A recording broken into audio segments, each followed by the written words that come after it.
So, na ako ipakita ninyo. Gi-screenshot ni nako. So, kana siya. Di mi kailaan na. Pero kaya gid niya mohatag sa ko ano. Pero kanang kuan diha o. Kana si kuan o. Kailami. Or pariente mi. Or unsa ba. Basta kay kuan. Basta kay kuan gid na siya. Purya buyag dang gid niya siya gid. Purya buyag. Grabe ka buyag. Bitaw no. Maayo pa ning kanang di mo kailan no kaya niya nga tigaan ba kinasing-kasing paghatag. Pero kana bitaw imong kanang imong naila, imong kaila or parinti, imong friend or unsa ba? Ambot mao nang siguro naila ano. Di man gyud nato malikayan. So sagdan na lang nako. Pasensya na lang.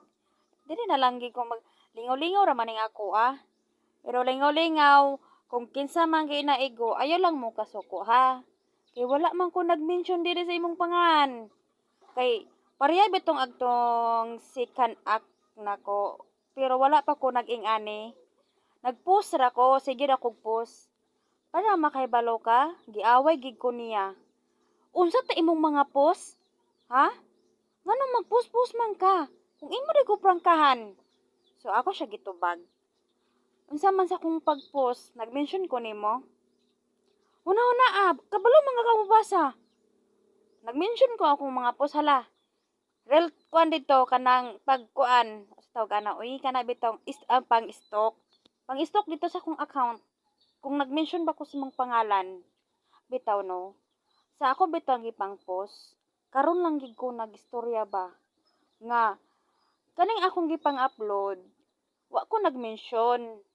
Kung namoy ikasuko sa ko na o kanang akong gipang upload bitaw kung namoy kasuko. Ayo lang mo kasuko sa kuha kay wa man ko nag-mention og pangalan ko dinyo. Ako maglagot lang ko ba ang ako lang bitaw no nga prangkahan lang ko.